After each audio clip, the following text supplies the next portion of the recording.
Welcome to the Satori Show with your host, Amy Satori, an intuitive spiritual counselor. Her gift is to help you live your most fulfilling life. Amy's unique ability to connect with our higher selves, guides, and loved ones is amazing. She answers our burning questions and helps us discover who we really are. Among her gifts is the direct connection with a spiritual guide named Celeste, whose objective is to unify and balance divine feminine and masculine energies and to assist in the ascension of our planet.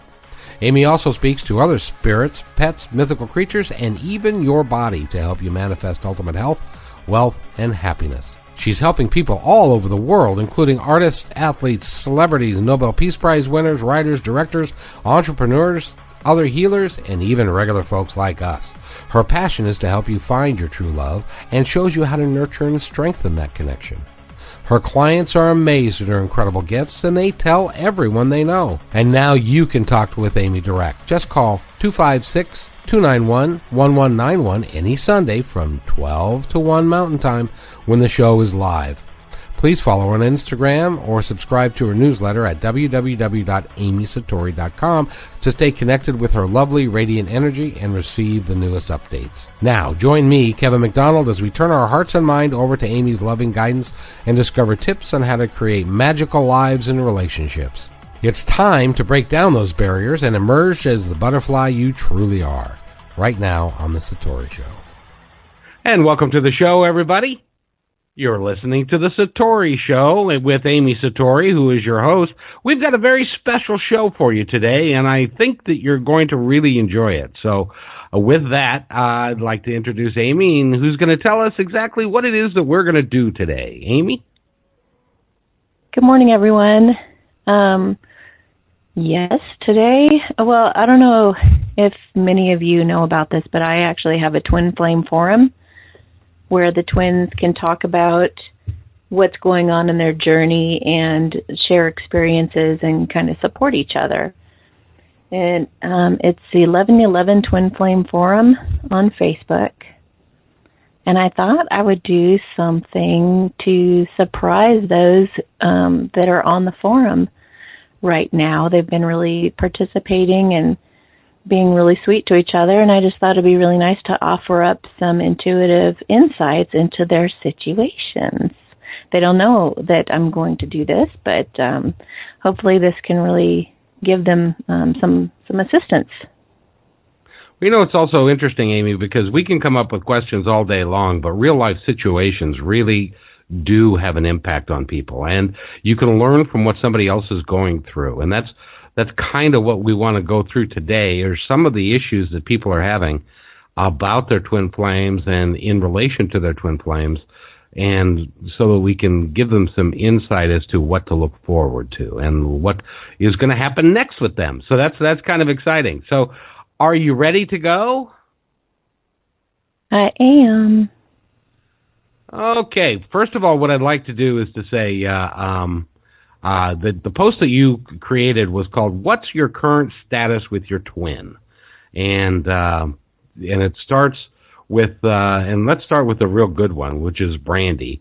And Brandy says, "Thinking wedding bells in the near future. Love. We have fun together. He's my best friend. Thanks for your guidance, Amy." What have you got to say to Brandy and what is potentially in store for her? Give me a moment. Hey, Brandy.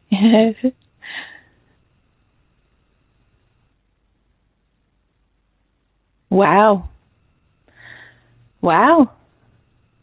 Okay. So, it feels like they are living together, enjoying each other's company, having a really good time. It feels like perhaps for the first time in a long time, things are easy and smooth. Feels like things are going pretty darn well. I'm looking, I happen to know who Brandy is, so I'm looking at her daughter for a moment. Yeah, her daughter is a really intuitive little one. She has all kinds of experience. She's seen fairies and ghosts and things like that. But I feel like even she is pretty good about things. Yeah, I would say so. I do feel he's definitely thinking in that direction, and I think the two of you are going to do really well together, and I'm really proud of you for overcoming some of these things with your ego and wanting to be with him. And I think that you've seen the rewards of that now. So that's really awesome. You guys are really in a groove, and it looks really beautiful. So congratulations, and keep me posted. And that was Brandy, and that's a real good one. And I'm glad that she and her twin flame are doing so well. Now, Janet also responded, and she says, friends, close. They share that twin love, but have never met. What exactly does that mean? Just a moment. Feels like it's been online. They are definitely sharing intimate details with each other about each other's lives and supporting each other. He's pretty darn nervous. It's like he's reluctant to meet her because he doesn't want her to be like disappointed somehow. Yeah. But he's very excited and wants to at the same time. His heart is beating really fast. They're both pretty, I would say that they're equally excited about each other. I know it doesn't look like that. They're really funny about holding their feelings back until they finally just can't take it anymore. But yeah, he definitely likes you a lot, and his higher self is saying he wants you to know that he's definitely coming. He's definitely going to want to meet you very soon. I feel like within the next couple of weeks, even. So that's awesome. Very cool. I like the vibe of the two of you. Yeah. Amy, this is a good time to mention what is a 5D? Describe, because your response was kind of like, is this a 5D thing? What does 5D mean? 5D means fifth dimension. So this is where your higher self is, or just your energetic self. So we have a relationship with people on that level where our higher self is connecting with their higher self, and they communicate back and forth in kind of it's a more honest and pure communication. It's pretty, they're very much also like people, like us. They are us, but they're also more in touch with the spiritual aspects in the spiritual realm, and they have a bigger, much broader view on what's going on from their angle. It's like an eagle's perspective versus the person who's walking on the ground. So they're like us, but an eagle. And so a lot of times before, like if we haven't even met our twin in the physical necessarily yet, we can still have experiences with them on the 5D level and even have, communication with them and things like that. It's their way of kind of encouraging you along and kind of pulling you forward on your journey. They might even tell you, yes, take that job, or yes, do that. You may not even know that it's their higher self that's pulling you, but both of your higher selves work to bring each other together, to bring the two of you together. So there's sometimes just this connection with this partner in the 5D, and then when you meet them in person, then you make that connection. You're like, oh, that's them. It kind of feels familiar.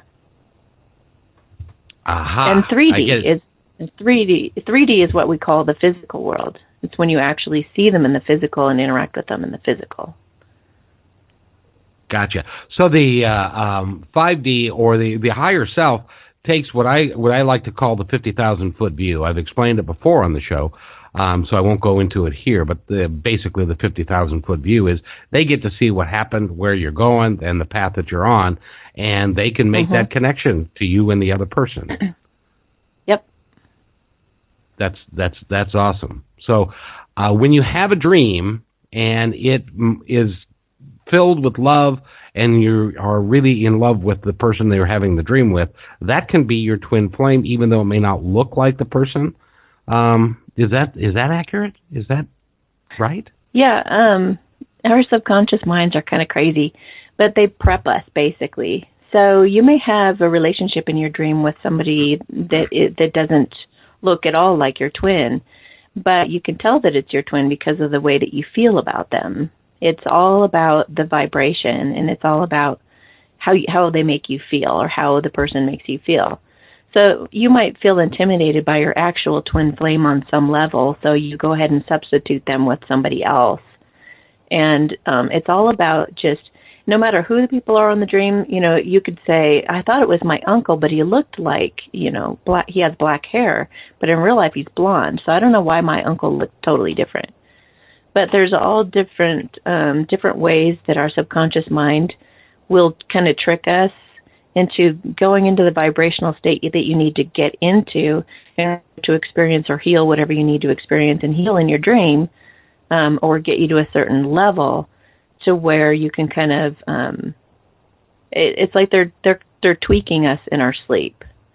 So as you're getting ready to come into a relationship with someone, for example, you might start having dreams about some of the issues that are underlying that you need to address before the relationship.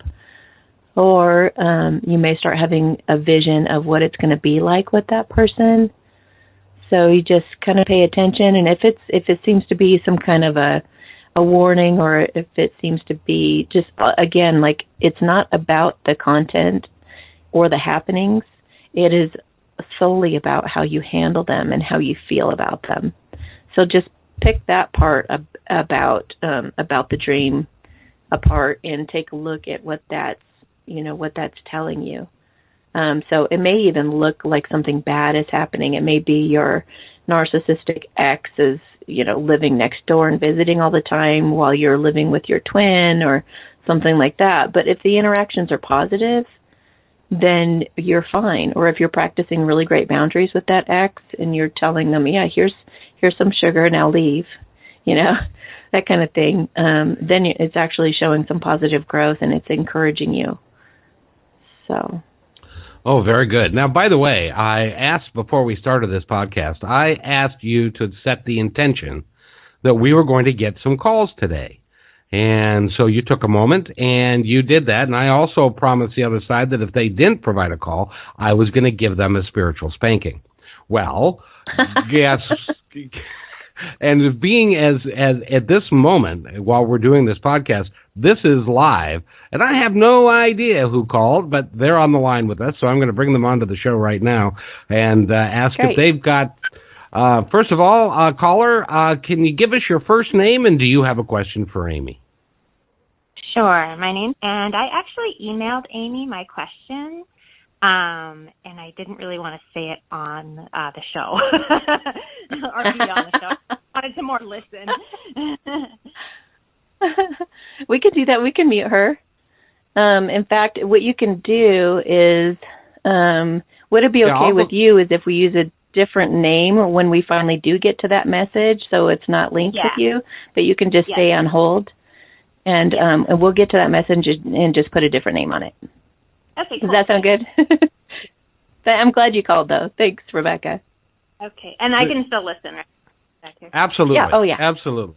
So I'll put you back on hold, and you can listen to the show from there. Which, by the way, if anybody wants to come onto the show and just listen to it being made live, you can do that by going to this number, which is 256-291-1191. That's 256-291-1191, and you can listen to the show as it's being recorded, and you can actually then become part of the show, either willingly or, in our last caller's case, unwittingly. So with that, I have another question for you there, Amy, and this is from Linda.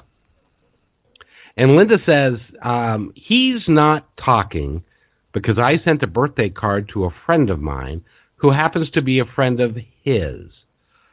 Is that something that she needs to worry about? No, not at all. That's kind of one of the things the Divine Feminine needs to get over, is that they wrote something it's really not that fragile of a situation as we sometimes think. I mean, I've done things too that I've regretted, and I thought, why did I do that? But you get over that.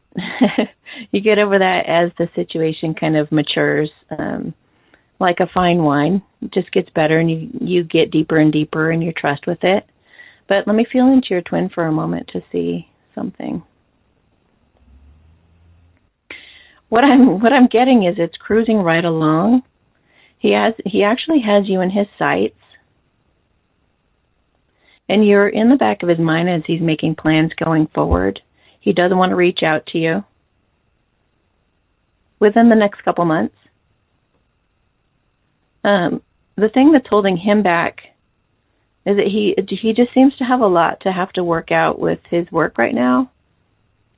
He has a lot of issues going on. But he definitely wants to kind of sort things out with you. It feels like there are some other questions he has in his mind. So a lot of these divine masculines are about to come forward because they do have a lot of questions, a heck of a lot of questions, and it's time for the feminines and the masculines to have a heart-to-heart conversation and just get this stuff out on the table and just have a nice, candid conversation. And I feel that's going to happen for you too. And a lot of twins within the next couple of months are going to be having these conversations. So it's time to get honest and put all your cards on the table and just get over your fear, because what happens during separation is there's so much buildup and momentum that happens. All these lessons that are learned, things you feel guilty and regretful about on both sides. And so it's a little scary having to come forward and admit to things, or say where you were really coming from, or why you had said what you said and that kind of thing. So it's time for that stuff to come to light now. So yeah, it's cool. You guys are definitely going forward. Don't worry about it. So is she kind of micromanaging the situation and doesn't need to worry about that? She just needs to look at the bigger picture. Yes, just have faith. Have faith and enjoy your life. Just know it's working out behind the scenes, and you don't need to worry about it. Very good. Let's move on now. Lucia has a comment for us to kind of analyze for her today, and she says separation. I guess that's what it's called. What would you say it is, Amy? And haven't been in contact with each other for 18 months, and before that it was 2 years. What's going on here? Let me see here. I see him actually. This is unfortunate. No, it just feels like, he definitely has felt that connection with you and is pretty inspired by it. Gosh, I hate to give bad news. It's not like what I'm seeing. I'll just describe what I'm seeing is that he's just kind of looking everywhere else but you. It's kind of like, yeah, I know she's there, and I know I need to turn around and kind of face her, but feels like there's some drinking involved. He's like trying to keep himself distracted from looking your direction. It's like you're this bright light, and he's like, so let me. I'm going to get in his brain a little bit here. He's like, what is going on? He's intimidated by it. I don't know what you do. I don't know what you do that intimidates him so much, but it's almost like too bright. He can't turn around and look at the light. He's very ashamed. I think he's really embarrassed and ashamed about something. And the thought of coming to you and just saying it is really hard. Ooh, awesome. Okay. So there's a way he'll do it. Because he just spun around and faced you, like he got the courage up and turned around and just faced you. So let me see what it was that made him do that. Hang on. Okay, he's trying to get... What I'm feeling is like liquid courage. There's... It's like... He thinks that he's just going to have this inspired moment where he's taken a couple shots of alcohol, and he's just going to call her and say it. So don't be surprised if this comes like out of the blue, out of nowhere. But there's going to it feels like, yes, I'm getting a sword. So that swords mean truth, honesty, communication, straightforward. It also means cutting something out. But, and they said alcohol. So I feel like this is really funny because it's like he's thinking about improving his life and making some big, big changes. And he wants to be with you. I mean, he's fantasized about it. But it just feels like he's just going to get this moment where he's finally just going to come at you and just give you a message that you've been waiting to hear. And he definitely wants to get over the drinking thing. He relies too heavily on it, and he knows that. But I think the excitement of knowing what he's going to have with you and kind of having that kind of rekindled fire happen, he's going to have that momentum. He's going to have that spark that makes him want to get over this addiction once and for all, or at least like admit it and be like, here's, I think I need to do something about it. Just voice it with you or just start working on it. You know how you just have those inspired moments where you're just like, I'm done. Not necessarily that he'll quit drinking, but he'll get a hold on it and he'll be like, I want a better life. I don't want to have to deal with my feelings in this way. I'm going to handle things in a more mature manner. And that's also going to help him feel like he deserves you more. Yeah. Now when I'm looking at your energy, you guys are close, relatively close. You're about 4 feet away. But you're facing each other and you're being vulnerable and intimate with each other. And you're looking each other in the eye, which is important. So, yeah, good things coming. Let me try to get some kind of a time frame. I just got 8 weeks-ish, but still, it's like they want you to be surprised. They don't want you to see it coming necessarily. So, yeah, just be ready for that moment he calls, and don't give him a hard time if he's been drinking. I'm just saying he's working on it. He's working on it. I'll tell you from the male. Calling you is a big deal. Yeah, from the male perspective, Amy, when you find somebody that you know is the right person for you, but you've got some issues that you need to clear up, you don't want to get into it with them until you clear up your stuff because you don't want to screw it up. And that sounds like a little bit what's going on in his head. Do you think? Yeah, a lot of masculines have some kind of an addiction they're getting over. So, yeah, I mean, they're being inspired up to a better life. So sometimes it takes that other person to do that for you. And what's really cool is a lot of times they do it on their own accord without, the feminine having to give them much of a hard time about it. It's just like they just kind of feel the calling of it and they just do it. Oh, very good. Okay, Dorian has got an interesting dilemma. And so if you can read into Dorian's energy, that would be great. What he says is, if she is my twin flame, we are both in separate relationships, haven't talked in almost a year. Is she his twin flame, do you think? And what's the future for them? Hey, Dorian. I know Dorian. We're actually pretty close. So he's going to be mad at me. Okay. So he's with this really cool girl right now. And she could very well be a soulmate. But he still, and I hope she doesn't listen to this, but he still thinks about his twin. So that's kind of what happens sometimes when you go with a soulmate. They're really nice. They're really great. They're fun. And I know he's having a total blast right now. But I feel like there's still that call in the future. But, Dorian, just have fun for now and let this be what it is. And if at some point in the future, destiny brings the you and your twin together, and I do feel her. Hang on, she has a message for you. Now, this is from your twin, not the girl you're with. Hang on. she's really sorry. She's very, very sorry. It feels like she knows she's going to be with you again.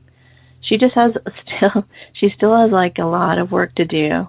But she's had a lot of humbling experiences that have made her realize that you're kind of the ticket to her better life.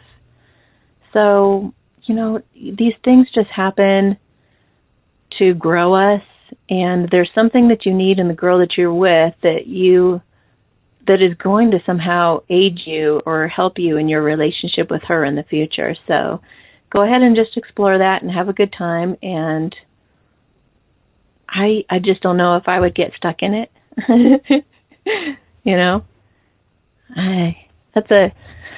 That's one of the things that's happening right now. And Doreen's actually a feminine.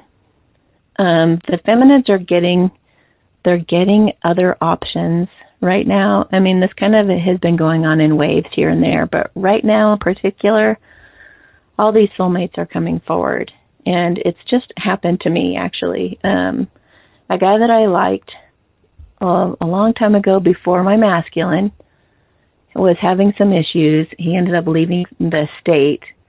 I had a psychic tell me he would come back in like a year after he sorted through a bunch, and he'd come back for me. And this week he did. He started to text and ask me, when are you at work and that kind of thing. And so I kind of had a little bit of a heads up.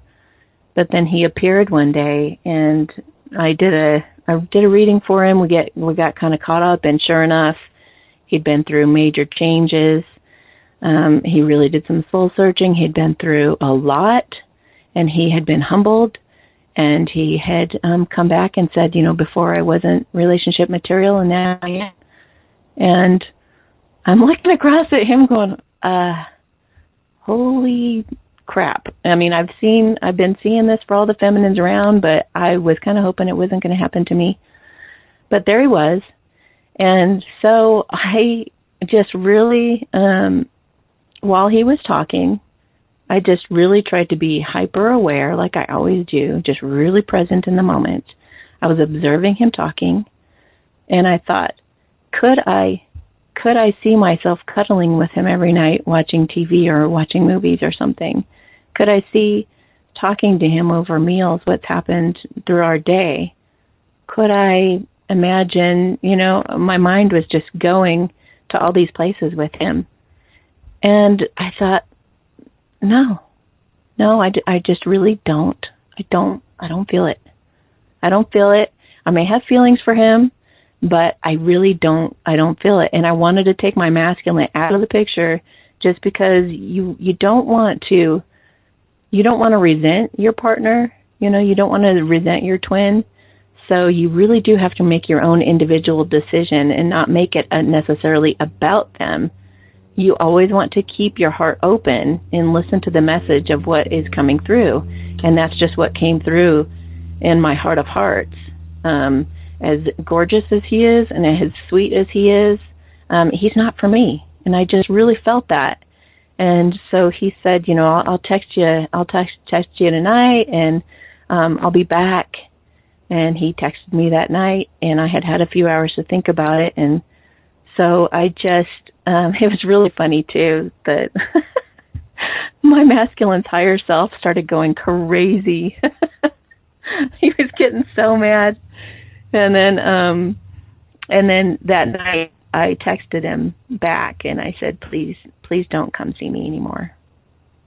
And so you just gotta listen to your heart. You gotta listen to your heart. And honestly, it's like if I were to get into a relationship with this guy and I'm thinking about my masculine, he's not going to have my whole heart, and he's going to be compared to him all the time. And I don't want that. I don't want to do that to him. So I've made my choice. And you're just going to hang in there with that, aren't you? Yes, I am. I have the feeling he's going to be back, but yeah. Well, no, and see, that position that you're taking has a lot of integrity to it, because you don't want to get into a temporary thing that is going to end up hurting somebody, especially when you know on the front end that potential is there. Then you don't want to hurt somebody because you care about people.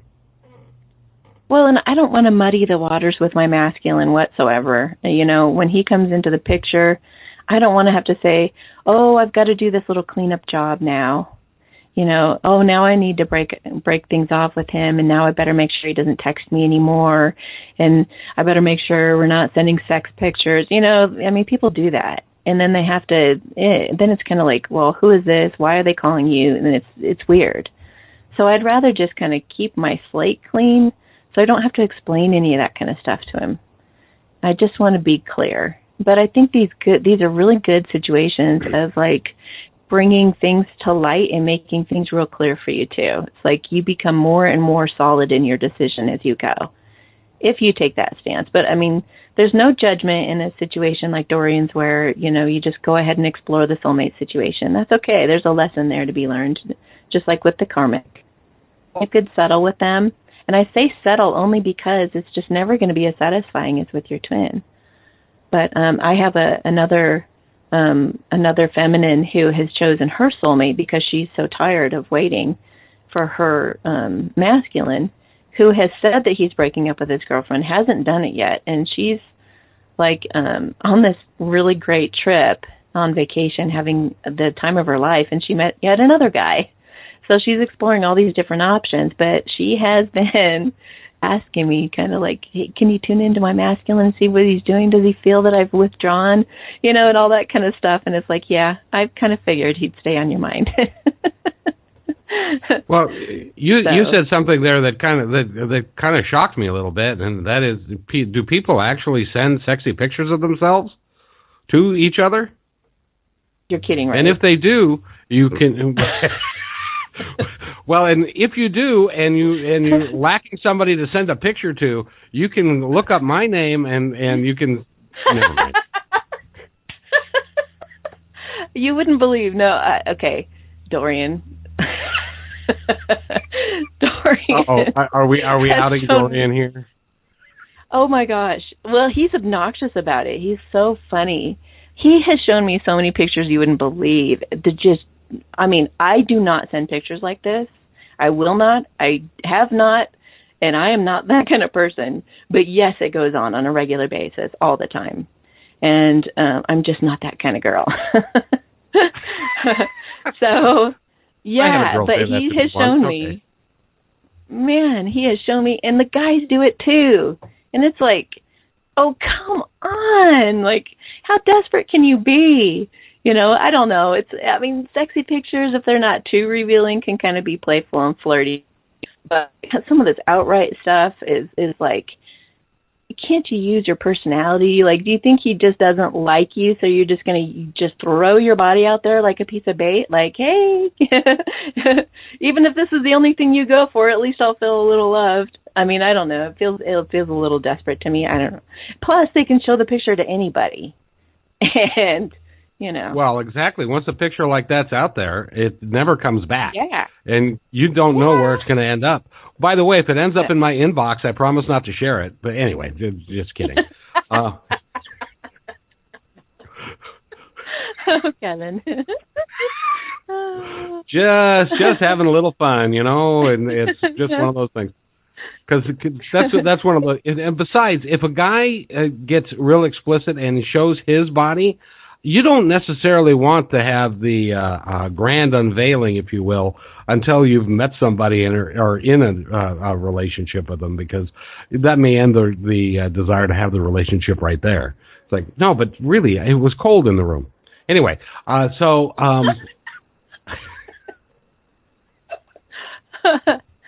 Oh, you can send me on a tangent anytime. So anyway, so moving right along. Now, we do have a caller on the line, and I'm hoping that everybody forgot her name. So we'll call her, we'll just call her a caller. And I've been looking feverishly to find the question that she was looking for you, and perhaps you know what that question is, Amy, and you can. I texted it to you. Or yeah, let's. I actually would like to. I texted it to you, but let's not read it right now, because it's pretty easy to remember her name, I think. So let's do another, at least one more or a couple more, just, be random about it and just kind of throw it in there. But I did text it to you. Let's see, where is it? I'll try to send it to you again here. Okay. This is modern technology at its finest. Okay, but while you're doing that, let's kind of read into what Allison has to say. Talking about moving in together, starting all over from scratch together. The day our daughters met, they hugged and said they finally found their missing sister. That is so touching. Our sons love each other too. It will be many bonds to break if he and I ever break up. But we mold well together and look forward to every second I get to spend with him. We don't fight. We have misunderstandings, but we clarify as soon as possible. We have fun and enjoy laughing and learning from one another constantly. I love him very much, always have, and always will. Tell us a little bit about their relationship and where it's going. It sounds really promising. Mm-hmm. Oh, yeah, totally. Yeah, no, they're getting married. They're getting married, and they're having at least 2 kids, maybe 3. And a dog. And a cat. That's like the Brady Bunch. No, I think they've always known it. I think, but they're getting ready in it, and what I'm getting is the word summer. So I think that a lot's going to be. I think he's going to propose this summer, possibly. I mean, not to blow it, but I hate telling people things like that, and then they're expecting it all the time. But at least the relationship's going to go to another level of commitment. So, in a big way. I just see hearts in his eyes, and yours too. So you look up to him a lot. It feels like you really respect him and honor and appreciate him. I don't think anybody could ever compare to this guy for you. It looks really nice. In fact, yeah, I love it. I love how protective he is over you. It's like he's your bodyguard. Oh, that's cool. Oh, he's so cool. Yeah, he's such a cool guy. I really like him. I like them both for each other. Nope, they're just, it's a pretty obvious deal. They just, I think that there's going to be a lot happening for them this summer. They're going to have a blast and just take it to another level. It's really cool, too, when 2 people can get together and they each have their own tribe that they've created over time, and it's great when the kids can get along to the point where the daughters feel like they are now sisters, and the boys like each other, and it can become a great, big, good family. Mm-hmm. Oh, okay. Yeah. Here's kind of ideal. Yes, and that I think is what everybody that's in the Twin Flame movement is working towards. And sometimes it happens in a fast fashion, and sometimes it takes a little bit longer, I guess. Yeah, true. Okay, now our next person. By the way, I haven't got that text message yet, so keep working on it, kid. I'm trying. Okay. So caller, if we can't find it, if Kevin can't find it in his text messages either, then I will do a free 10-minute reading for you, perhaps maybe right after the show. So hopefully that works for you. So well, there you go. Hey, you know what? No. Okay, all right. Here's what we're gonna do. You ready? Okay. I'm ready. You just had an epiphany. It's always nice for you when you have an epiphany. And you know what's also the interesting? Guy. Yeah, you know what's also the interesting thing about what's going on here is when you're starting to read in and then you have a little chuckle. It's like you're having a conversation before you have a conversation with us. You're having a conversation with them, and they're making you laugh. And it's always nice when you fill us in after you get done with that. It's kind of fun. Okay, so all right. So I'm just going to ask them if they have any guidance for her at this time. And so that way also none of the story is shared. We're just going to get the guidance. Just a moment. First word I'm getting is patience. The next thing I'm getting is that you are correct. I feel her heart beating fast. They're saying, don't question, don't doubt, have faith. And ignore how anything looks. Ignore any circumstantial issues, because it's so cool. It's like I'm seeing this image of you guys having started off. Then it's like there's this big junkyard, and the two of you went different ways through the junkyard, but all the time kept an eye on each other as you went through and kind of navigated through, and you're coming around to approximately 6 weeks from now. Feels like you've made it around the junk pile and you see each other and you run into each other's arms. And I get the word forgiveness. He feels apologetic. And you feel pretty elated. And you have your own apologies you're throwing in. I'm looking at the moment when you guys finally, catch up.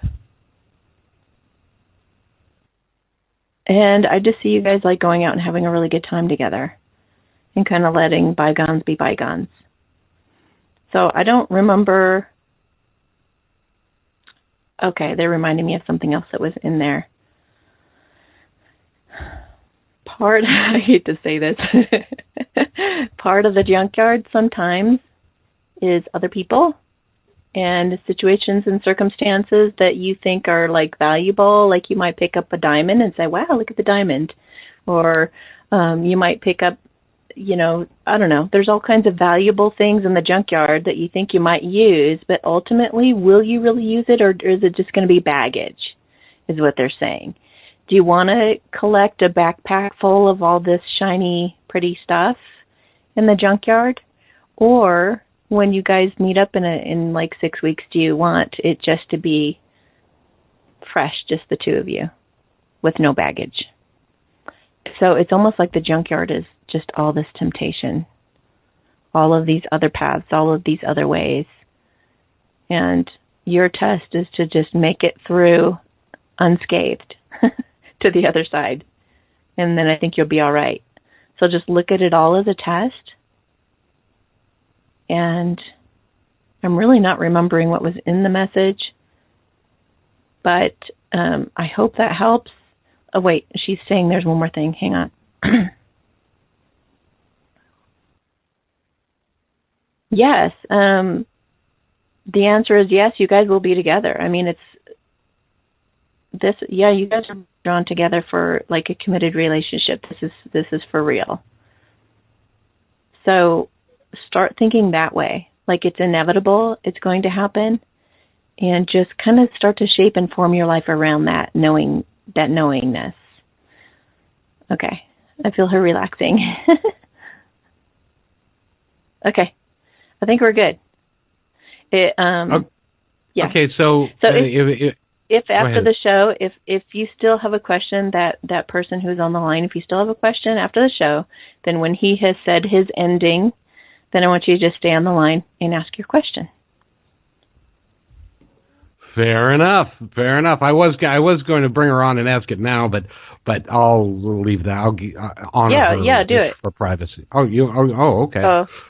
I can do that. We could ask her if we can ask the question generally or something. I don't know. Yeah, just ask. Oh, go ahead, Amy, and the caller, you're on the air. Okay. Does that ring? Yeah, all of that rang really true. I guess I do. My last question is, when we were together before, he didn't treat me well, and I have increased like my own value since then, and know that I want so much more than to not have someone, not treat me well. And I've just gotten to a point where I don't know if I want him anymore. Great, good for you. So he's really grown up a lot, though. I don't really feel like he's one of those like psychopaths that can't change. And I would tell you if I felt he was like that. It just feels like he was dealing with a lot of insecurities and didn't know how to deal with his feelings. But I think he's matured through this time. And I would just have really clear boundaries with him. And if he starts treating you in a way that you don't feel is respectful enough, I would just tell him no. Some other time when you've grown up, we can get back together. But not when you're treating me like this. I would just have real clear boundaries. But I really don't feel like he's a lost cause. And I don't feel like he's one of these people that I would say, no, he's a false twin flame. It does feel like he does have a good heart. I just think he doesn't know how to deal with his feelings sometimes, which also could be a reflection of some things that you might still need to deal with in yourself. Maybe a fear that somebody will treat you like those real narcissists in the past. They do tend to trigger us and show us things or little glimpses of what we've had in the past to kind of bring it up again to get healed. But they are the kind of people that you can look in the eye and have a good conversation with and get over it. And you can help each other heal from that. And I think he's coming into this level of maturity in these 6 weeks that he's going to be able to. It could even be that he had an addiction that was getting in the way. Because I will tell you that an addiction to alcohol or drugs really alters your personality. And it can make you act pretty much like an asshole. So I think he's been working on that stuff while you've been away from him. So good job keeping away from him and honoring yourself. Exactly, or exactly like an asshole. That's It's... Caller, does that make a world of sense to you? Yeah, I think it does. I just don't want to go backwards. I've come so far. I have myself again. And if he comes back, I think he has to be really different or else I am not even tempted or have no desire, Okay, so I would work first off on I would soften the wall between you guys. I would somehow take more personal responsibility. I would take your power back in the sense that I would just know going into it, he's not going to take your power away. You're going to have it. And when you really, really know that, you don't need to be defensive, if that makes sense. Mm-hmm. So get to where you need to emotionally, to where like for me, I use Byron Katie's work. It's a really great exercise that helps you get in that space. But basically, just walk into it knowing it. Have you ever watched was it Labyrinth? No, it was The Never-Ending Story. Do you remember the guy was going to walk through the 2 pillars, and he had to be pure of heart and confident in his mission, or he would be destroyed. It's kind of like get to that sweet spot within yourself that you're not defensive and you don't have your guard up, but you're completely knowing that you're standing in your power and he can't do anything to you that's going to knock you off your center. And then if he does start to try to do that, which I don't feel he will, I feel he'll be respectful, but if he does try anything like that, I would just be really clear in your communication about that. And just say no. Just say no. I mean, this could take years. It could take however, but just take the hurt out of it. You know what I mean? That's where we need to take personal responsibility and look at why we're getting hurt. What's our hurt in it? And when we look at our hurt, that's when we come into our power. Does that make sense? Yeah, it does. Okay, cool. Well, very good. And just open up to having a good heart-to-heart, but have your boundaries ready and set. Know going into this time when it gets to be around the 6-week mark, just know what it is you'll tolerate, what you won't, what you'll work with and what you won't, what you'll be flexible on and open about and what you won't, and just walk into it and navigate it from that angle and communicate it real clearly with him. Okay, thank you. Yeah, you're welcome. And I think boundaries is the key, because you don't want to give anybody else your power that you have worked so hard to attain yourself. And he should respect that, and he should work together with you. And if he can't do that at this time, then perhaps it's another time. Would that be right, Amy? Absolutely. And, and I'm so proud of her because that's the thing with both of them is, but especially the feminines have really overcome a lot since the moment they met and had that catalytic moment. It's like, and even the last time I saw my masculine, he was not the same person. I was shocked. I was like, holy cow, they really do transform tremendously, both of them. But yeah, I can totally see why she feels that way, and a lot of feminines do. A lot of feminines do have their guard up. But yeah, it's about opening your heart and trying to be vulnerable again, because that's where the healing can occur. If you're too guarded, and if you go into it like anticipating a fight, then you can cause, you'll just cause a separation. But if you can work with each other and keep the energy smooth and light and even playful, and really be clear in your communication and what's okay and what's not okay, as long as you guys can work it through in a mature way, keeping your cool, then you're going to be good. Awesome.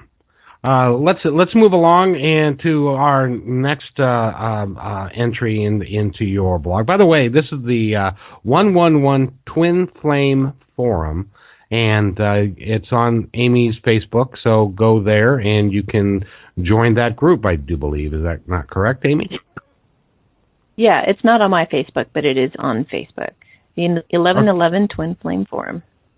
Perfect. Okay, Nua has got a question for you, and this is a little long, but I think this is part of the journey that a lot of people are going through. I met my twin flame energy today after he physically left me because I totally freaked out on him. I didn't know what to make of our intense relationship and was transitioning from a bad divorce. I tried to take it slow, but he was engulfed and didn't listen to my warning signs, and when I snapped, he left. When I finally got a hold of him in the physical sense, it was just for him to tell me he met someone and was moving on. He even had his new girlfriend talk to me. I even ran into them together and bolted out of the restaurant 4 months ago. And it's been 6 months since we talked, and we only had a half-month relationship, so I doubt he can get over how crazy I went. Last night our energies met, and we hugged, and I cried in his arms and said goodbye. The entire afternoon was our energies pulled apart. The entire afternoon, as our energies were pulled apart, I was basically bedridden all day. But I'm happy to be free of waiting for his return and to be able to move on knowing he is well, loved, and taken care of. Sometimes we're not good enough for the people we love, and letting them find what they deserve is the purest form of love. What would you say to Nua and her story?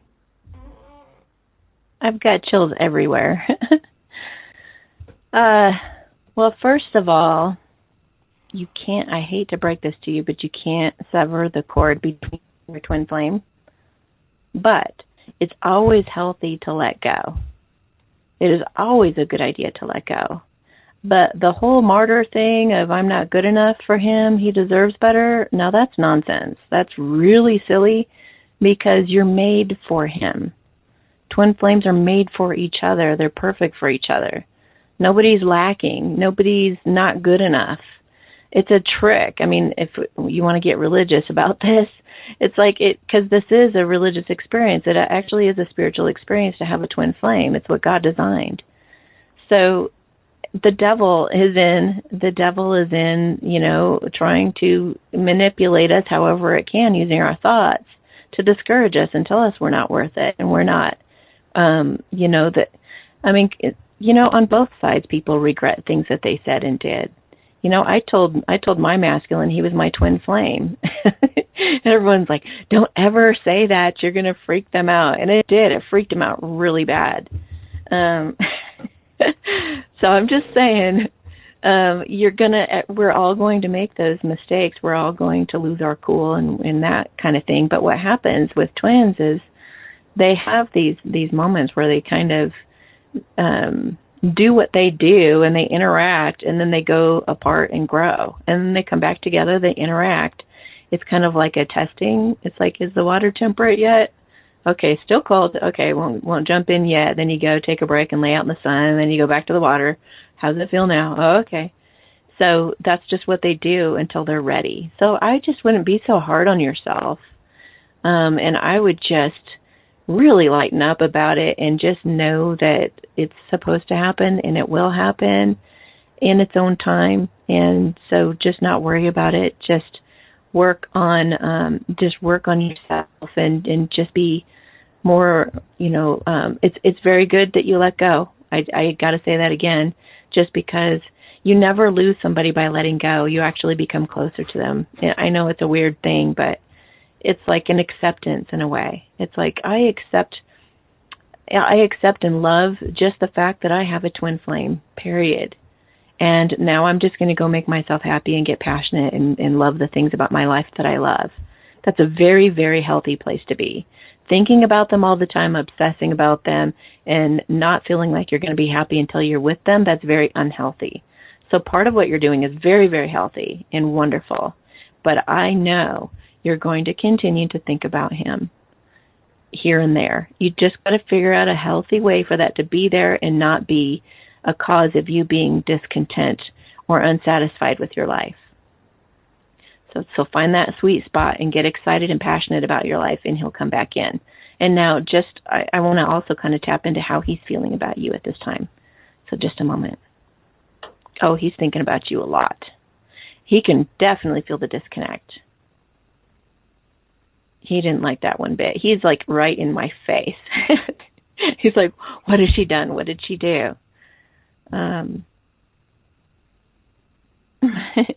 He's almost like demanding answers. He's wanting to know what's happened. Let me just explain to him real quick. Hang on.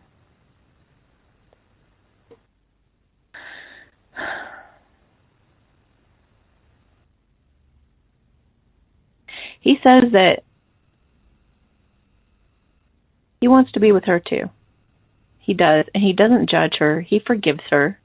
He really didn't think it was all that big of a deal. He was just like, wow, look at that reaction. I must mean something to her.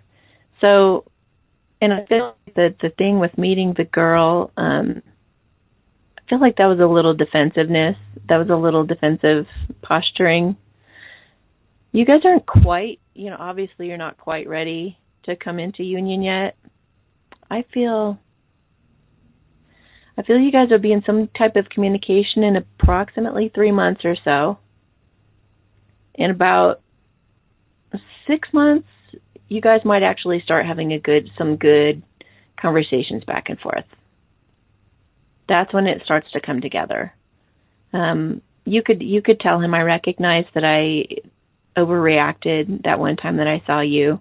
When you guys do start talking, I wouldn't address it now. But when you guys do start talking, just say, I recognize that felt really immature on my part. I just really regretted that. Sometimes I feel like you're too good for me. Like, I would just be really, really honest. And then he can do the same. He can say, I've wondered too, or whatnot. But those conversations are happening in about 6 months or so. But in 3 months, you're going to have a little glimmer of hope. He's going to do something that's going to make you feel, it's going to put a smile on your face and restore your faith a little bit. So hopefully all that helps. I know that was long, but so was her text. Yes, it was. But then that's one of those stories that hopefully down the road when they get back together again, that'll be something that they can laugh about. You remember the time that we went to the restaurant with my old girlfriend and you ran out screaming? Should be a totally. That would be a. I thought your hair was on fire. I didn't know what was going on. Sorry, that would be fun. That would be fun. Yeah. So now, it's all about having a sense of humor. Exactly. So speaking of which, Isa's got a comment here, and I think this. I know I fall into this category, and I think that she's got some things to say about that. Which would be her comment is nothing, nada, non-existent. Nope. No one, nowhere, no how, not me, not today, not ever. What would you give? Would you talk to Isa a little bit and give her some hope? Goodness gracious. Hey, Isa. I know Isa. It's okay, it's hang Isa, on a not minute. Isa. Okay, Isa. Sorry. Yeah. But Isa sounds kind of cool, though. Okay, no. All right, hang on.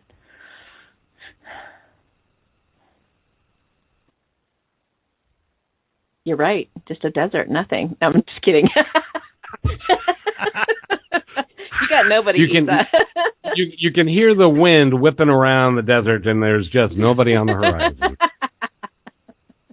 That's kind of a sad point to reach, I would think. Yeah, no, I feel somebody actually watching her. I don't know if this is on Facebook or he just knows her. Oh, work. I get the word work. Either he comes into her work or he works with her, but he's watching her. And I'm going to take a look at how she treats him.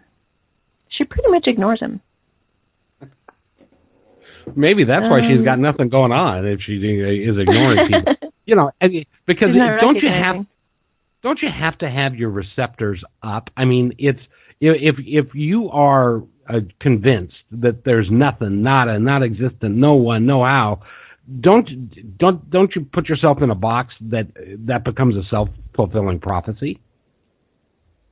It can for some time, but if you do have a twin, then that's not going to keep you apart for long, and she won't stay in that. I feel like she's already kind of broken out of that anyway. Moment to moment things change. I do feel like she's kind of lightened up and maybe even had a great time last night. And I don't know what's going on in her life. I just feel that she just went out and had fun and maybe went dancing and stuff and was hoping to maybe meet somebody. But I do feel like somebody is watching her that she's ignoring and isn't really considering as an option. Maybe it's a supervisor or someone who kind of overlooks her because he feels a little bit higher than her, like he's kind of looking down on her, and I don't mean condescendingly. It's just kind of, does she, hang on a second, does she know him already? Yes. Do they talk? Yes. Does he flirt? No. Does she flirt? No. That's pretty funny. That's quite the predicament. So, look around you. Look around you. Start thinking outside the box. Like, you may not even be attracted to him possibly at first. Sometimes you got to get to know somebody till you kind of feel the chemistry. So maybe just open up your peripheral vision. Pay attention to maybe who's watching you. You might glance around the room at work and see if somebody's standing there looking at you and be like, maybe I should go talk to him. So, yeah, that's all I'm getting for now is that there's somebody around you who would be a really good fit. Let me describe him. Hang on. Yeah, he's really, I hate to say anal, but he's a little stuffy, I guess you could say. I see him in a suit even. So he's stuffy, he's quite serious a lot of the time. He thinks she's real soft and pretty and sweet, and he just really looks up to her. And what else? I'm trying to look at him at home, how he acts at home. Real loner. Doesn't really do much, doesn't get out much. Watches the news. Don't watch the news. The news will only He doesn't depress really you. cook for himself. Yeah, he doesn't cook for himself either. Sorry. Yeah, he's real quiet. But he sees you as kind of like his life is kind of grayscale and you're like in full color. So he's kind of feeling really drawn to you, like he just needs some color in his life, and I think you could definitely provide that for him. Let me see how you see him. I think you see that serious side, and you're like, nah. And you don't really even consider him. I think he might be your boss or something. I hope he doesn't listen. What's the likelihood this guy is listening to this show? He's not. I just heard. Okay, so yeah, just look around. Look around you. And obviously, if you want to come see me, come do that, and we'll look into it further. But he's there. You've got somebody with a lot of potential right there around you every day. Very it's a good lesson for everybody. Everybody who hasn't found their twin yet. You know what, though? A lot of people who listen to this show, they've found their twin, or at least their false twin. So they're kind of already on the path. But just keep your eyes peeled, girls, and guys, for that matter. And keep an open mind. Think outside the box. Don't go for your normal type. Don't go for, that your normal. Okay, here's how free will works. God's going to keep offering you things that you've had in the past, that you've been drawn to in the past, for the reasons you've been drawn to them in the past, following the same logic you've always followed, until you grow out of it or you don't want that anymore. You may have always had lemon meringue pie when you go to the restaurant, but now you like creme brulee. So, but God's still going to bring you a whole bunch of options on a tray and say, you once did like the lemon meringue, so if you'd like it again, you can go back to that. Just like with my soulmate, God's like, well, if you'd like, there's this option too. You once liked that and went for that, so do you want that again? So he's always going to very lovingly say, even in situations like poverty, or, say you have a lot of money now and you used to be really broke, there's going to be situations that remind you or kind of feel a little bit threatening because they come up and say, hey, do you want to be broke again? Do you want to go ahead and be in poverty again? Do you want to live on the streets again and be homeless? Because you can if you want, because you once found that a valuable enough experience to actually manifest that in your life. So it's kind of like God is just completely neutral and gives you all these different options that you can choose from, just being the loving God that he is. So it's up to our maturity and our discernment to take a look and say, I'd like creme brulee. And that's just what I prefer now. That's what my taste buds go for now. So whatever your dessert is. But I'm just saying, that's we keep getting offered up every experience we've ever had to see if we still want those old experiences or if we want something different, something new, and maybe something more satisfying. And something that you haven't had before, which would create new experiences and that you can then enjoy as well. Or more. Or way more. Yeah. Well, and as we come to a close for this podcast, I want to read one more because I think this one is very interesting. Ranjana talks to us and says, met 45 years back, wanted to marry. Wow. I ran.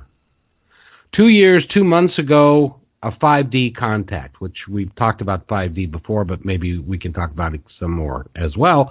September, I fought and I ran. Separation. Can't feel his energy at all now. Used to feel him 90 to 100% of the time. What does all that mean? That's a good question. My connection with my masculine has been off and on in the 5D. There are times when he comes on really strong and talks to me on a regular basis, and there are other times I don't hear from him for a really long time, for weeks or months. If I have a guy in my life, he starts really appearing pretty strong. He gets pretty upset about that. It's a way that, like I said before, it's just a way of the two of you pulling each other together. Sometimes when we're not in contact in the 5D, it just means that I think it can be a good indication that there are some growth spurts happening. There are sometimes you guys are even protecting each other from each other's energy. So it's like he may be going through a dark night of the soul and really doing some tremendous soul searching, or she may be going through that. So they protect each other from having to go through that with each other. So they'll put up like this wall so that they can't feel each other. So don't ever feel threatened that you're not feeling him or not able to talk to him. Some masculines aren't even as intuitive as feminines, so they don't even know what we're talking about on the 5D, but a lot of them do because they can feel or sense what the girl is going through or experiencing. Or sometimes, like I've said before, you might feel a bunch of anxiety and think that it's you for a minute, and then all of a sudden it's like, oh, this must be my twin because I'm actually having a good time and I'm actually feeling really calm. So you have to kind of learn to navigate what's yours and what's your twins. But I wouldn't read into any of that stuff. If you sometimes using a third party like a psychic to find out what he's thinking or feeling or going through on his end can definitely give you some peace of mind and help you. But don't read into it whether you're hearing from him or not. I wouldn't say hearing from him a lot is necessarily a sign of union or not. I think the sign of union is you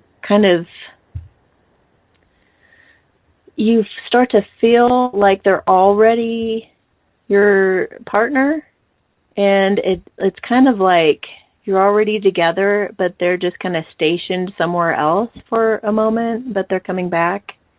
It's kind of a certainty, and it's like you know them really well, and like, I don't know, like you're already in a relationship. It's not this yearning and wanting for it anymore. It's not like this, oh, I wish, and it's not like this daydreaming state anymore. It's like he's with me, and we're together, and we're just not talking.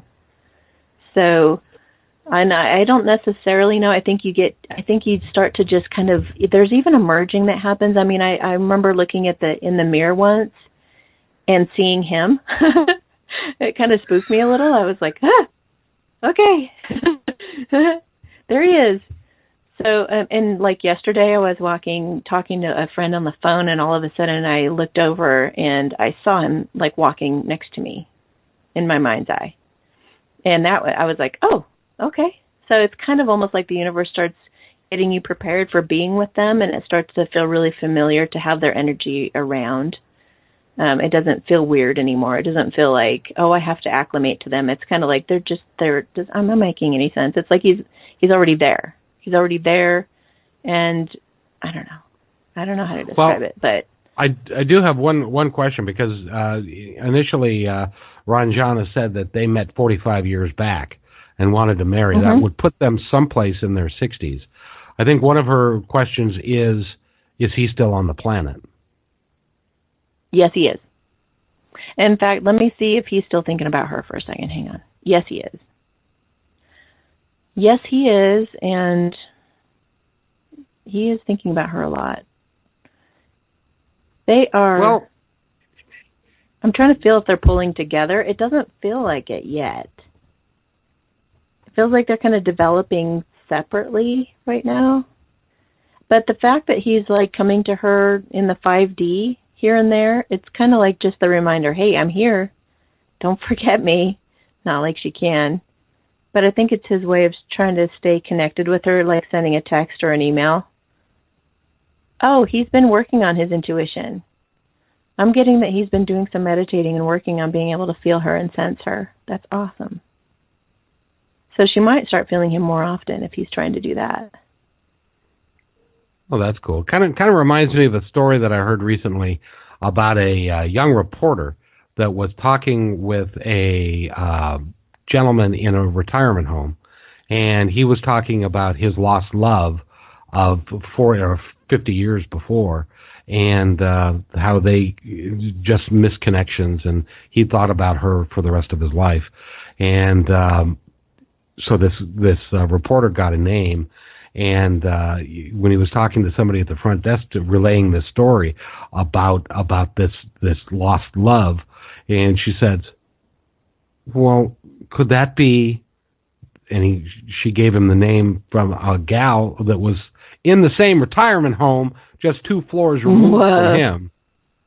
And so he ran up there and he interviewed her, and she had the identical story about this lost love and how she'd missed it her entire life. And so he introduced them to each other in the retirement home when they were in their 70s. 6 months later, they got married. In the retirement home. So don't give up, Ranjana, don't give up hope. So sweet. There can always be a time when things are right. Ooh, Hang on. Hang on, we have an update. Breaking news. I just saw them kissing, and I saw them kissing on an altar. So let me find out when that's going to be happening. It's like the universe is trying to encourage her. Okay, hang on. Let me see. Trying to think in terms, okay, days, weeks, months, years. 1, 2, 3. 3 years. That seems like a long time. I'm so sorry. But I'd say within 3 years, you're going to have a moment on the altar kissing. And I do feel like, everything synchronizes together. So that story that Kevin just said rings true in the sense that I feel like you guys are going to finally get together again, and you're going to get married like right away. In fact, I get 2 months, 2-month engagement. You guys will get back together. It'll be the perfect timing, and in 2 months, you guys will be married. Congratulations! But you're going to have to wait 3 years for it. Well, when you get to be a little long in the tooth, 3 years doesn't matter too much. And a 2-month engagement is about right because you've got to hurry when you get to be a little bit older. So that's awesome. And I really wish her well. Well, this podcast has gone on a little bit longer than normal, and with that, I would like to say go to the Facebook page 1111 Twin Flame Forum and join, and you can join a community of people that are all looking and in some cases finding the lost love or the love that they really truly want. And with that, Amy, is there anything else that you'd like to end the show with or say in closing? Yeah, I think that I'm asking right now, everybody who's listening right now, what is the consensus message to go out to everybody that they need to hear right now? And it's have faith. Don't let the doubts get to you. Don't get stuck in your head about all the details of what could go wrong. Or, for the feminines, I think the things that are going on in their minds are, well, once we're together, am I going to be afraid he's going to leave me? Or, just all these little kind of like insecurities. They know that it's coming close, and so it's like, are the same issues going to come up for me that have been there in past relationships? Clear those up. Clear those little details up. Try to make peace with those issues once and for all, and get your slate nice and clean. And the guys need to just get out of their heads, get out of all the thinking and all the problems, all the seeming obstacles. Get around that dang junkyard and get to the other side as quick as you can. Because she is ready, and it's going to be a beautiful thing when you guys finally have these really awesome conversations that are coming up. But everybody, do not give up and truly follow your heart. Stick with the twin flame if you can. Because it's not, some of them that go with the soulmate, they do it because they want to feel loved and they want to stop being rejected so much. But really, the journey is about loving yourself anyway. So don't be, so you the only one who's making you feel rejected is you. Get to the point where you don't really care, and you don't really need this partner, or you don't really need the approval, or you don't need them to be doing anything for you to be okay. When you're in that spot of just being as happy as you can possibly be, just being you, then you're in the spot. And just know God's going to deliver the twin flame at the perfect time and in the perfect way. And with that, by the way, if you want to go talk to Amy Satori, you can. Just go to www.amysatori.com, and you can get in communication with her, book a session with her. I think it would be well worth your time to do that. She's been using her gifts this entire time to talk to these people that she that came on Facebook and gave us some comments, and we appreciate all of those. So if you're one of those people, I hope this helped. I hope this makes you feel better and keeps you on the journey that you put yourself on and are able to come up with the proper answers. And with that, one of the things that we talk about here a lot, because Amy believes it and knows it, and that is, Amy, tell us what you always say. Fear isn't real. And with that, everybody, I hope you have a glorious day. Do something nice for yourself. Do something nice for somebody else. Have a great day, and we'll talk to you next time on The Satori Show.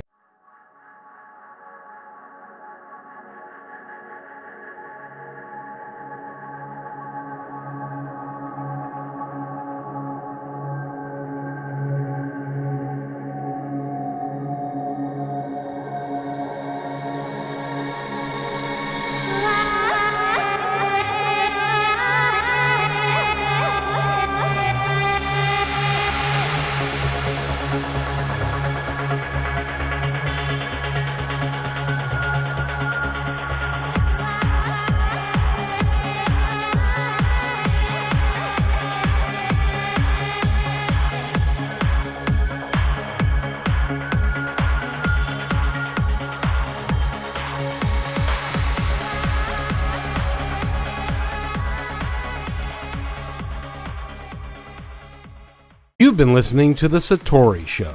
Please visit Amy's website, www.amysatori.com, to find out more about this incredible talent. The views expressed during this podcast are those of the hosts, guests, and callers, and are not necessarily those of management or the owners of this podcast. What you need to know is that Amy is a wonderful teacher, guide, and communicator for the unseen world. What she does not pretend to be is a doctor, fortune teller, seer of world events, or predictor of what is to come. What Amy presents is real, based on her understanding of the world and communication with that unseen world. As always, you're free to decide for yourself as to what to believe. Regardless, we love and accept you completely just as you are. And thanks again for listening to The Satori Show.